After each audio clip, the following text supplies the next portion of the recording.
우리는 예수님을 따르는 제자도에 관련된 9번째 말씀을 함께 살펴보고 있는 중입니다. 우리 세 가지의 큰 주제를 따라 말씀을 살펴보는 중인데요. 첫 번째 주제는 연합이었었습니다. 그리고 두 번째 주제는 연합을 이은 사귐입니다. 제자도란 하나님과 하나됨을 통하여서만 시작할 수 있고, 그리고 또한 사랑이란 사랑하는 법을 배워야 참된 사랑으로 나아갈 수 있었기에 연합과 사귐을 이야기했었습니다. 4주간에 걸쳐서 한 주제씩 이야기를 하며 9번째 주간이 된 오늘은 우리가 마지막 주제인 순종이라는 주제로 함께 주의 말씀을 보게 되었습니다. 하나님께서 우리 가운데 가장 원하시는 모습은 순종입니다. 이것이 제자도의 꽃이기 때문에 그렇습니다. 그러나 주님의 부르심 가운데에는 세상의 힘으로 인한 강요와 강압으로 우리를 순종 가운데 이끌어가지 않으십니다. 주님의 순종은 연합, 곧 자신을 내어주시는 사랑으로 인하여 우리를 부르심 가운데 있고, 그리고 우리를 사랑하시는 그 사귐을 통하여서 우리로 하여금 자발적 순종으로 나아가게 하시는 부르심이 있죠. 그래서 여러분, 우리가 제자도의 길을 나아가며 이 순종의 길을 걸어갈 때에는 앞선 연합과 사귐이 우리 안에 온전히 갖춰져야 진정한 순종으로 나아갈 수 있음을 우리는 늘 생각해야 됩니다. 이것이 바로 사람을 지으신 본래의 창조의 모습입니다. 하나님께서는 우리에게 자유의지를 주셨습니다. 사랑하는 기계로 만들지 않으시고 우리의 중심을 따라 하나님을 사랑하고 하나님을 따르는 자들로 부르셨습니다. 사랑을 받고 중심을 다하여 사랑할 수 있는 자들로 우리를 그렇게 지으셨기에 오늘도 우리는 느끼고 생각하고 살아갈 수 있도록 허락하셨지요. 우리의 순종 또한 그래야 됩니다.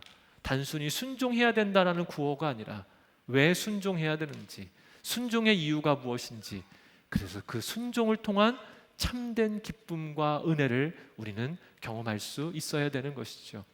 오늘 그 말씀의 시작이 본문입니다. 이 말씀은 순종에 대해서 이야기해주는 첫 번째 말씀일 뿐더러 순종에 대해서 알 수 있는 매우 귀한 본문이기도 합니다. 우리 이 의미를 가지고 본문의 시작의 말씀 함께 살펴보도록 합니다. 24절의 말씀 함께 읽습니다. 시작. 누구든지 나를 따르려거든 자기를 부인하고 자기 십자가를 지고 따라야 한다. 아멘. 말씀은 그때에 라는 단어로 시작을 합니다. 우리가 보통 성경을 읽을 때에 부분적으로 읽기 시작한다면 특별히 이러한 단어에 집중해야 합니다. 성경은 텍스트를 해석하는 책이 아닙니다. 컨텍스트 안에 텍스트를 살펴보며 전체적인 흐름 안에서 과연 이 말씀이 우리에게 무엇을 이야기하는가를 살펴볼 때 진의를 알 수가 있습니다. 그때란 이 시기를 아는 것은 그래서 오늘 본문을 해석함에 있어서 매우 중요합니다. 마태복음 16장이라고 하면 우리에게 떠오르는 아주 중요한 장면 하나가 있습니다. 성경에 대해서 조금 더 공부하시고 아시는 분들은 이미 떠오르셨을 겁니다. 마태복음 16장은 그 유명한 베드로의 신앙 고백이 있는 장입니다. 예수님께서 제자들에게 물으셨죠. 사람들이 나를 누구라 하느냐? 그리고 이어서 너희는 나를 누구라 하느냐라는 질문이 있으셨습니다. 이때에 베드로가 이렇게 대답을 합니다. 16절 말씀 함께 읽습니다. 시작. 주는 그리스도이시며 살아계신 하나님의 아들이십니다. 아멘. 성경을 보면 이 장소를 가이사랴 빌립보라고 이야기를 합니다. 이 도시는 황제를 위해 만든 도시입니다. 황제를 숭상하기 위해 헤롯이 이곳에 도시를 만들었고 황제에게 바쳐진 도시입니다. 놀랍게도 주님은 로마의 황제, 신이라 불리는 그를 위하여 지은 도시 가운데 너희는 나를 누구냐라고 물으셨고, 베드로인 제자는 예수님을 향하여 진정한 주님은, 진정한 신임은, 진정한 하나님은 예수 그리스도이십니다라는 놀라운 고백을 이곳 가운데 했던 것이지요. 위대한 고백이었습니다. 이에 예수님께서는 이렇게 베드로에게 이어서 말씀하십니다. 우리 17절부터 19절까지 계속해서 함께 읽어갑니다. 시작.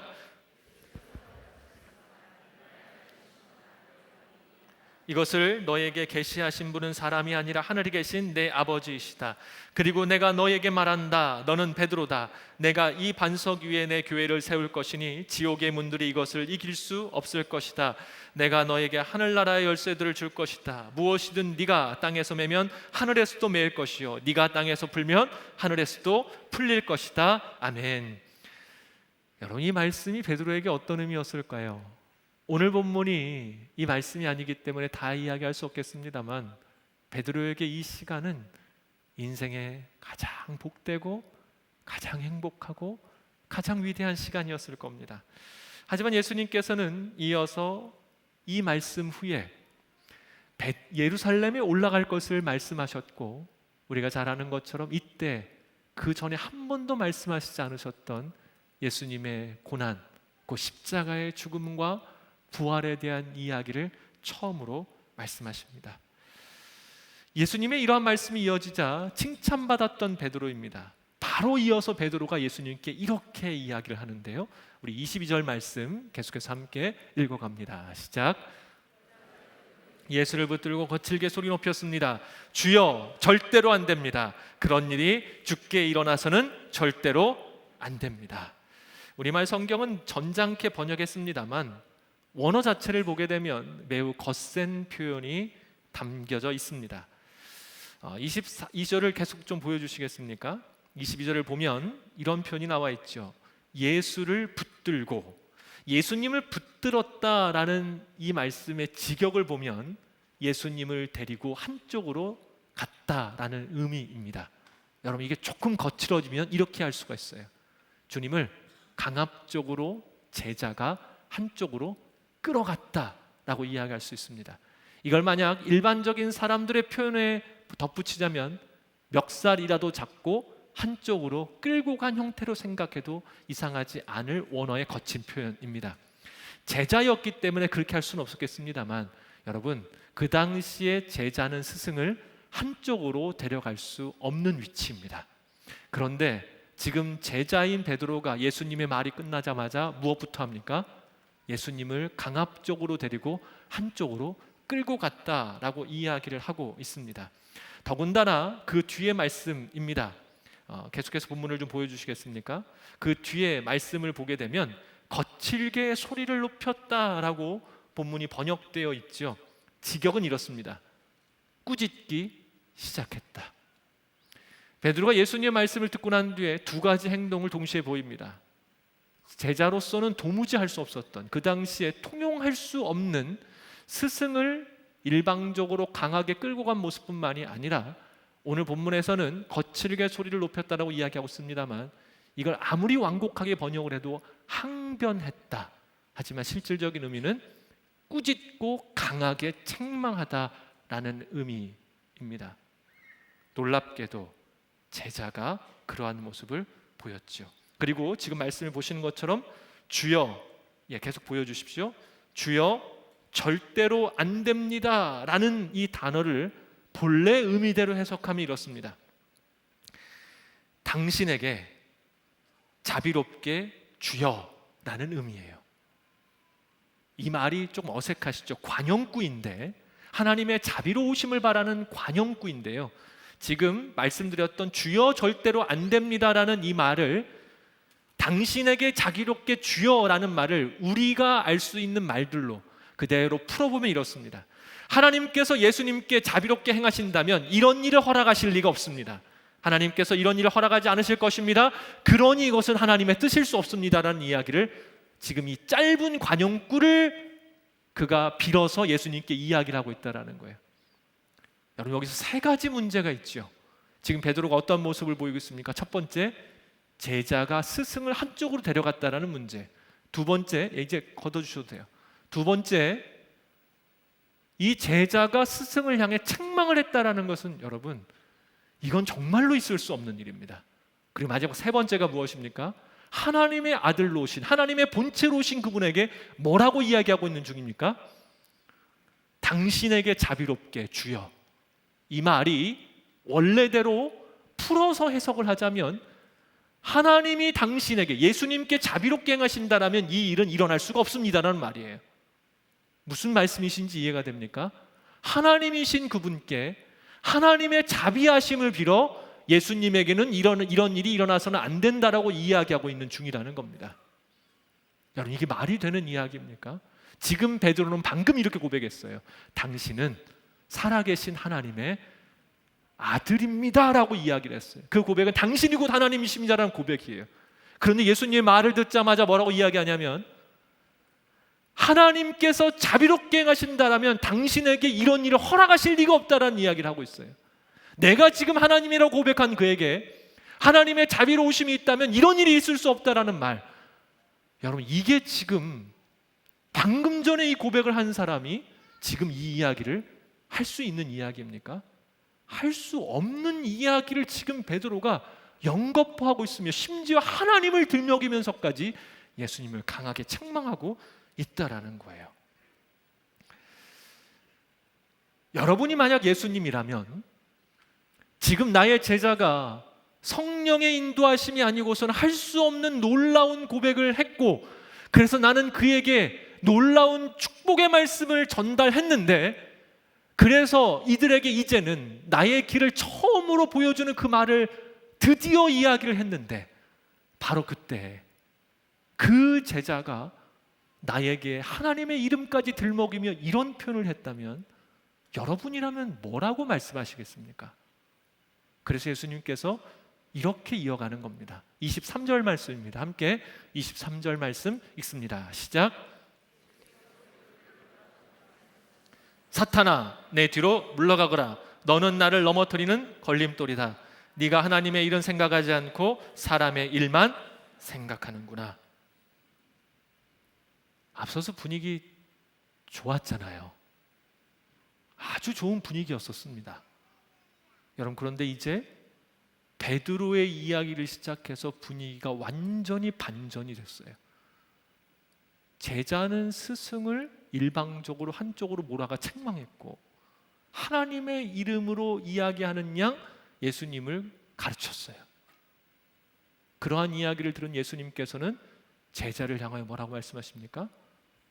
사탄아 라고까지 말씀하시는 지경에 이르렀습니다. 그리고 이 말씀 이후에 오늘 우리가 읽었던 본문이 나오는 겁니다.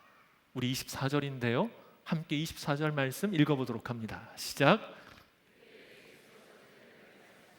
누구든지 나를 따르려거든 자기를 부인하고 자기 십자가를 지고 따라야 한다.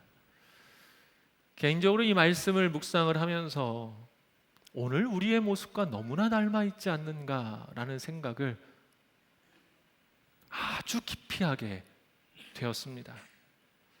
어쩌면 지금 예배 드리는, 매주 예배를 드리는 우리에게 일어나는 일을 그대로 담아놓고 있다라는 생각이었습니다. 여러분, 우리가 앞서 이야기했던 것처럼 베드로는 자신의 고백이 아닌 성령의 인도하심과 고백하게 하심을 따라 예수 그리스도를 주라, 살아계신 하나님의 아들이라고 고백하였습니다. 그리고 예수님께서는 그런 베드로에게 칭찬하며 복을 주셨지요. 여러분, 오늘 우리는 이 자리에 함께 모여서 이미 앞서서 5곡의 찬양을 드렸습니다.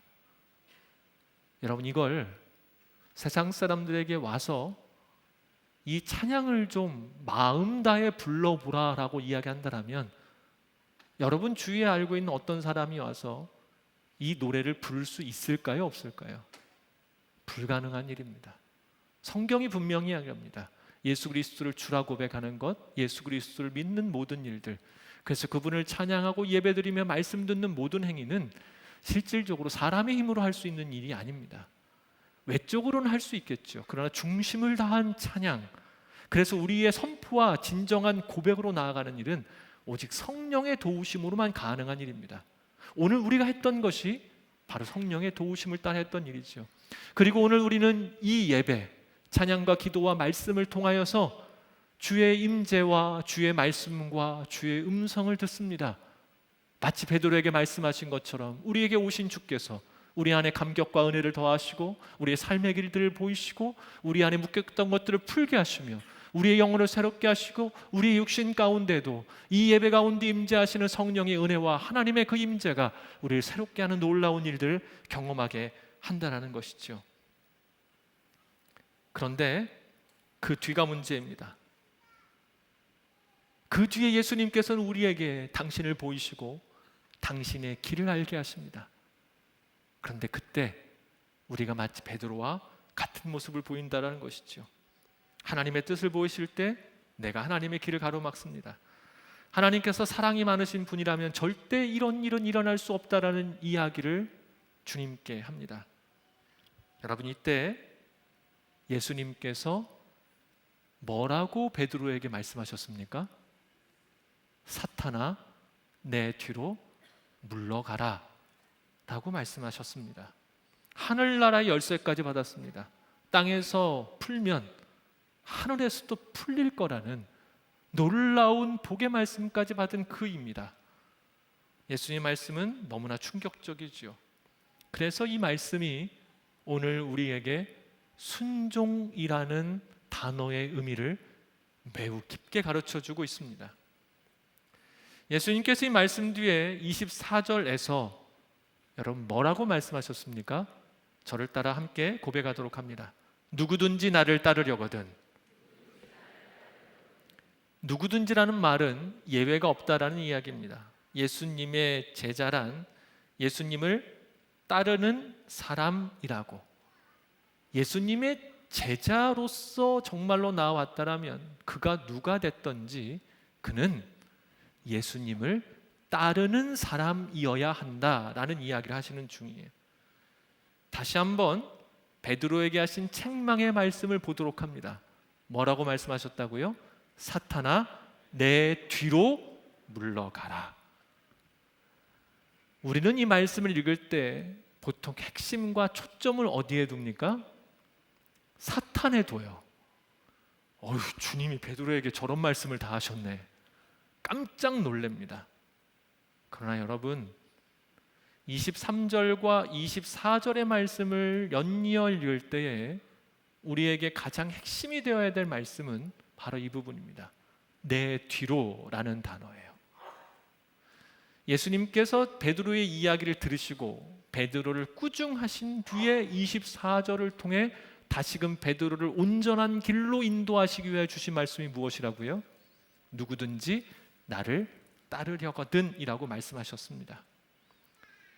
여러분, 그래서 누구든지라고 부르는 예수님의 제자가 되어 그 믿음으로 인하여 주님을 따르겠다라고 결정하는 자들 가운데 일어나야 될 일이 무엇이냐라는 겁니까? 예수님 뒤에 있어서 예수님을 따라가는 자가 돼야 진정한 주님께 순종하는 자로 살아갈 수 있다는 거예요. 여러분, 오늘 우리가 우리의 모습이기도 하다라고 이야기했던 베드로의 모습을 보게 되면 그의 모습은 매우 신앙적인 모습인 것처럼 보입니다. 예수님께서 위험에 처하신다, 내가 보기에 저 모습은 정말 아닌 것 같은 모습을 예수님께서 말씀하시자 베드로는 누구보다 용기를 내고 의협심이 강한 모습처럼 그 일은 안 된다라고 이야기를 했던 거예요. 그러나 여러분, 예수님께서 그에게 강한 책망과 더불어 23절과 24절의 말씀을 주시며 오늘 이 베드로를 통해 다시 한번 드러나고 있는 인물이 하나가 있어요. 아담입니다. 아담의 죄는 한 가지였었습니다. 선과 악을 아는 자리에 내가 앉기를 원했습니다.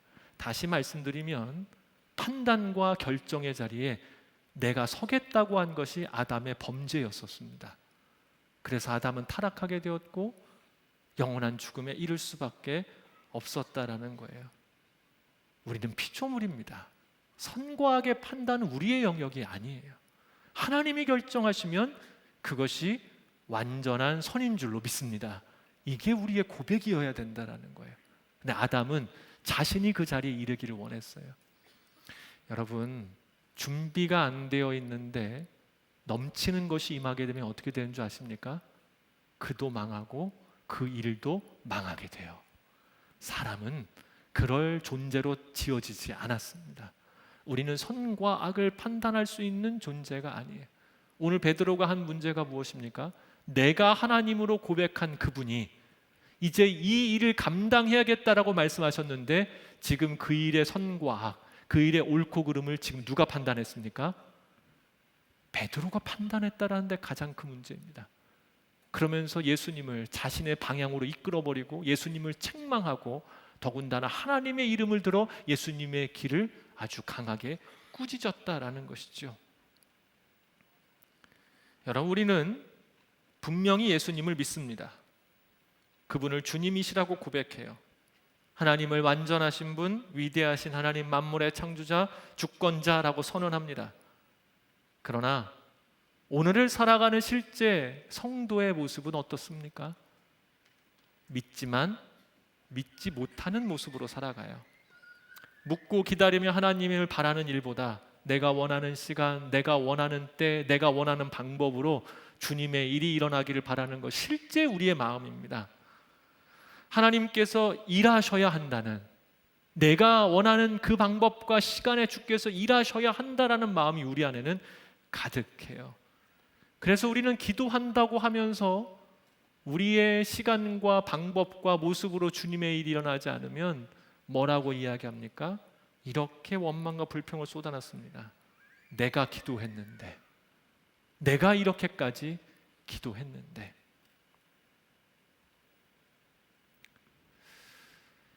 우리가 신앙생활을 돌아보면서요, 우리 안에 많이 이야기하는 한 단어가 있습니다. 첫사랑이라는 단어이죠. 많은 성도님들께서 첫사랑을 회복해야 된다라는 표현을 하세요. 나를 돌아보았다라는 중요한 고백이기도 합니다. 여러분, 그래서 묻습니다. 첫사랑의 회복은 도대체 무엇을 의미하는 이야기입니까? 나와 같은 자를 부르셨다라는 은혜의 감격의 고백이지요.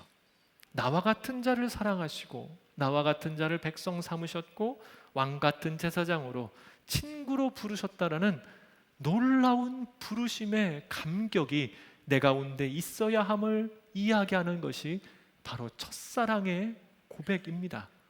여러분, 그런데요, 이 첫사랑은 그 감격과 더불어 우리 안에 또 하나의 고백을 이루었던 것이 첫사랑이었었어요. 그 첫사랑의 시간에 하나님 앞에 드렸던 우리의 고백이 무엇이었습니까? 자, 저를 따라 함께 고백하도록 합니다. 오직 주님만을 사랑하며 주님만을 위해 살겠습니다. 여러분, 아멘이십니까? 우리는 그 고백을 했던 사람들이에요. 그 사랑이 너무나 놀라워서 주님만을 사랑하고 주님만을 위해 살겠습니다. 이 고백이 오늘 주님의 부르심과 같이 이렇게 고백할 수 있어요. 자, 저를 따라 한 번 더 고백하겠습니다. 주님만을 따르겠습니다. 그래서 첫사랑의 회복이라는 것은요, 제자됨의 진정한 회복이라고 이야기할 수가 있습니다. 여러분, 우리는 어느 때에 사탄의 모습으로 살아가게 됐을까요? 예수님께서 베드로를 향해 너 사탄이야 라고 이야기하시는 게 아닙니다. 네가 지금 사탄의 자리에 있다. 제자된 네가 나의 제자의 모습이 아니라 사탄의 모습으로 서 있다라고 말씀하시는 중이에요. 다시 한번 묻습니다. 우리는 어느 때에 제자가 아닌 사탄의 모습으로 살아가게 될까요? 바로 주님 앞에 있을 때입니다. 주님을 따르기 위하여 부르심을 받은 우리가 주님보다 앞서 있는 것, 아담의 자리에 있어서 마치 베드로가 예수님의 이야기를 듣고 주님 뒤를 따르며 주님과 함께 해야 될 그가 주님 앞에 서서 주님의 길을 좌지우지하는 위치에 있는 그것, 우리가 주님의 완전하심을 믿고 주님의 응답하심 가운데 믿음과 소망을 두고 살아가야 될 내가 나의 때에 나의 원하는 방식으로 이루시지 않는 주님을 향하여 왜 내 기도에 응답하시지 않느냐라는 그 모습으로 살아갈 때, 주님보다 앞서서 우리가 행할 때, 여러분, 그때 우리가 어느 위치에 있다고요? 제자가 아닌 사탄의 위치에 있어요. 그래서 여러분, 특별한 사람이 마귀의 짓을 하고 사탄에게 속한 게 아닙니다. 누가 마귀의 짓을 하고 누가 사탄의 위치에 있겠습니까? 주님보다 앞서 있는 사람들입니다.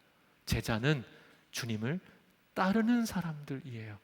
그래서 예수님께서 제자를 부르실 때에 이렇게 부르셨음을 성경이 이미 보여주고 있었습니다. 우리 마태복음의 말씀입니다. 4장 19절, 9장 9절의 말씀 함께 읽습니다. 시작.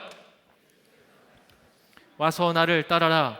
내가 너를 사랑 낚는 어부로 삼을 것이다. 9절입니다. 예수께서 그곳을 떠나 길을 가시다가 마태라는 사람이 세간에 앉아 있는 것을 보셨습니다. 예수께서는 마태에게 나를 따라라고 말씀하셨습니다. 그러자 마태가 일어나 예수를 아멘. 우리가 진정으로 그리스도의 사랑을 알고 예수님의 제자로 살아간다면 여러분, 우리에게 있어야 될 가장 중요한 모습이 무엇이겠습니까? 자, 저를 따라 함께 고백합니다. 주님보다 앞서지 않겠습니다. 오직 주님만 따르겠습니다. 다시 한번 말씀드립니다. 사탄의 자리는 특출난 자리가 아니에요. 우리를 교묘히 속여서 완전하신 그분, 내가 하나님이라고 믿고 고백한 그분 앞에 서서 내가 그분을 좌지우지하려는 그 자리가 여러분 사탄의 자리임을 우리는 기억해야 한다라는 겁니다. 우리가 읽었던 본문이요, 이 내용을 명확하게 보여줍니다. 다시 한번 눈으로 봐주십시오. 24절입니다. 누구든지 나를 따르려거든 이라고 이제 예수님께서 말씀하셨어요. 여러분, 이 원어의 뜻이 이래요. 누구든지 내 뒤로 오기를 원한다면 이라는 의미예요. 다시 한번 말씀드립니다. 앞서 읽으셨던 누구든지 나를 따르려거든의 원어의 직역은 누구든지 내 뒤로 오기를 원한다면 이라는 의미입니다. 오늘 우리는 순종에 대해서 이야기합니다. 순종은 신앙의 꽃과 같습니다. 여러분, 신앙의 꽃이라 불리는 이 순종, 그래서 이 순종의 꽃이 활짝 피게 되면 하나님의 뜻이 이루어지는 열매가 맺어지게 되는 것이죠. 여러분, 이 순종, 하나님의 구원의 완성을 이루는 순종이란 내가 앞서는 것이 아님을 기억해 주십시오. 오직 하나님, 나의 주인이신 예수 그리스도만을 따르는 것이 순종의 가장 귀한 모습입니다. 여러분, 그런데 이 모습의 가장 중요한 것은 무엇일까요? 믿음, 그 신뢰입니다. 그분은 결코 다른 길로 가지 않음을, 그분을 따라가면 완전한 결과가 있음을 믿는 것. 순종하지 못한다라는 것은 결국 그를 신뢰하지 못한다라는 것이고, 여러분이 신뢰하는 또 한 가지 의미가 부여되어 있습니다. 바로 사귐, 곧 연합, 사랑의 문제입니다. 사랑하면 믿게 되어 있어요. 그런데 사랑이 결여되기 시작하면 신뢰도 깨어질 수밖에 없다라는 것입니다. 여러분, 누군가를 사랑하게 되면 그를 믿어주고 싶어요. 그를 더욱더 우리가 지지해주고 싶습니다. 그것이 바로 사랑과 믿음의 관계입니다. 오늘 우리에게 주께서는 순종의 길로 나오라 말씀하십니다. 그렇다면 그분이 진정으로 하나님이심을 믿고 나의 자리는 주님의 뒤의 자리임을 고백할 수 있어야 돼요. 그래야 우리가 온전한 순종으로 주님께 나아갈 수 있는 것이죠. 자, 그렇다면 우리가 이 모습을 위하여 필요한 두 가지의 모습을 더 이야기하십니다. 저를 따라 함께 고백합니다. 자기를 부인하고 자기 십자가를 지고. 자기를 부인한다는 이 말이 오늘 본문에서는 강하게 보이는 부분입니다. 여러분, 그런데 이 말씀이요, 더욱 두드러졌던 성경의 내용이 있어요. 바로 베드로가 예수님을 부인했다라는 말씀입니다. 베드로는 예수님을 3번 부인합니다. 그런데 그 원어적 뜻을 살펴보면 이래요. 나는 그와 아무런 상관이 없다라는 의미예요. 예수님을 부인했다라는 것은 나는 그와 아무런 상관이 없다. 곧 예수님께서 자기를, 나를 부인하라 라는 말 하셨을 때는 어떤 의미일까요? 나는 더 이상 나 자신과 아무런 상관이 없다라고 이야기할 수가 있는 거예요. 그래서요, 이렇게 표현할 수가 있습니다. 자기 부인이란 예수님이 주인 되시기 이전에 나를 향해서 외치는 겁니다. 나는 더 이상 나 자신인 너에게 속하지 않는다 라고 이야기해 주는 거예요. 여러분, 이 선언을 실제 삶으로 가져온다면 어떻게 이야기할 수 있을까요? 예수님을 믿으면서도 예수님께서 주인 되지 않는 영역이 우리 가운데는 실제로 있습니다. 그래서 예수님이 아닌 어떤 것들에 대해서 나에게 영향을 미쳐요. 그것 때문에 결정하게 돼요. 그것 때문에 고민하고 행동하고 살아가는 모습들이 있습니다. 그래서 진정한 자기 부인이란 이렇습니다. 오늘 예수님 이외에 나에게 결정을 미치는 모든 세상적 가치, 모든 세상의 일들, 그 어떠한 영향으로부터 이제 더 이상 간섭과 영향을 받지 않기로 결정하고 사랑하는 여러분, 오늘 나의 결정의 이유는 누가 되셔야 됩니까? 오직 예수 그리스도 한 분만이 우리의 삶의 결정의 이유가 되어야 될 줄로 믿습니다. 이것이 무엇이라고요? 자기 부인이에요. 우리는 그동안 자기 부인을 이야기하면서 많이 추상적이고 관념적으로 생각해 왔습니다. 그렇지, 나 자신을 부인해야 되겠지. 이게 실제 삶의 영역까지 가지 않으면 내일도 우리는 베드로의 모습을 또다시 반복할 것입니다. 오늘 우리에게 영향을 미치는 삶의 결정을 주는 많은 요소들이 있을 거예요. 그것이 돈의 문제입니까? 건강의 문제입니까? 혹은 여러분들의 인생 가운데 자녀의 문제입니까? 어떠한 문제가 여러분들에게 예수님을 제쳐놓고 결정하게 만드는 영향력이 있는 요소입니까? 그것들로부터 완전히 절연하고 오직 예수 그리스도만이 나의 삶의 결정의 이유가 되는 것, 나는 더 이상 그것들과 상관없다라고 이야기할 수 있는 우리 안에 진정한 주님을 향한 신뢰의 모습이 자기 부인임을 기억해 주십시오. 예수님 말씀은 여기서 멈추지 않아요. 한 가지를 더 이야기하셨죠. 저를 따라 고백합니다. 자기 십자가를 지라. 십자가라는 단어는 우리에게는 조금 멉니다. 그러나 이 당시의 사람들에게 있어서는 십자가는 딱 떠올려지죠. 죽음, 끔찍한 고통, 세상에서 가장 잔인한 형벌. 그래서 십자가는 죽음이었고 고통이었습니다. 예수님께서는 이미 십자가를 지셔야 함을 말씀하셨고 자기 십자가 곧 예수님의 십자가를 지셔야 함을 제자들에게 밝히셨어요. 그런데 여러분, 이제 우리가 십자가를 생각하며 점검해야 될 부분이 있습니다. 자기 십자가를 지라는 예수님의 말씀 앞에 예수님은 이미 자기 십자가를 지셔야 됨을 말씀을 하셨는데, 과연 그렇다면 예수님이 지시겠다라는 그 십자가란 무엇을 의미하는 줄을 알아야 우리도 자기 십자가를 질 수가 있겠지요. 이미 읽었던 23절에서 예수님의 십자가가 무엇을 의미하는지를 이렇게 말씀하셨습니다. 다시 한번 23절 말씀 읽어보도록 합니다. 시작. 말씀하셨습니다. 사탄아, 내 뒤로 물러가거라. 너는 나를 넘어뜨리는 걸림돌이다. 네가 하나님의 일은 생각하지 않고 사람의 일만 생각하는구나. 예수님의 십자가는 여러분 읽으셨던 본문에서 뭐라고 나와 있습니까? 맞아요. 대답을 조금만 더 크게 해주시겠습니까? 뭐라고 나와 있습니까? 맞아요. 하나님의 일이에요. 자기 십자가를 진다라는 것은 그래서 자기를 부인해야만 갈 수 있는 일입니다. 자기를 부인한다라는 것, 앞서 뭐라고 말씀드렸어요? 나에게 영향을 미치는 세상의 모든 가치와 일들을 결연히 끊고 예수님만이 나의 삶의 유일한 영향이요 결정권자임을 고백하는 것이 진정한 자기 부인입니다. 그래야 우리가 무엇에 집중할 수 있습니까? 하나님의 일에 집중할 수 있어요. 그래서 자기 부인은 끊어내어 결정하는 것, 주님께 결정권을 맡겨드리는 것, 더 이상 나로 살지 않는 것을 이야기하고, 자기 십자가란 무엇일까요? 그러므로 인하여 하나님의 일에 들어갑니다. 여러분, 하나님의 일이라 말씀하신 예수 그리스도의 십자가는 꽃길이었습니까? 엄청난 고통의 길이었습니까? 그렇죠. 그래서 자기 십자가란 하나님의 일, 나의 모든 판단과 생각들을 다 절연히 끊어내고 주님의 일로 나아가기를 결정하여 주님의 일을 선택하여 나아갈 때에 우리에게 다가오는 모든 고통과 아픔을 내가 기꺼이 감당하겠습니다 라고 고백하는 게 자기 십자가예요. 우리가 자기를 부인하는 일, 자기 십자가를 지는 일, 여러분 쉽겠습니까?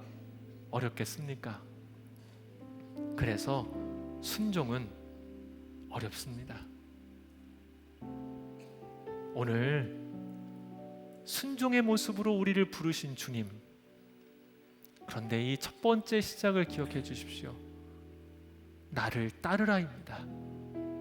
주님보다 앞서 행하는 자는 결코 순종으로 나아갈 수 없습니다. 주님을 따를 때에야 비로소 자기 부인도 자기 십자가도 질 수 있어요. 그리고 이제 우리가 물어야 될 마지막 한 가지가 있습니다. 주님, 이렇게 주님 따르겠습니다. 그런데 이렇게 주님을 따르는 자에게 어떤 결과가 있을까요? 우리 마지막 25절 읽고 마무리합니다. 함께 읽습니다. 시작. 이럴 것이요 누구든지 나를 위해 목숨을 잃는 사람은 얻게 될 것이다.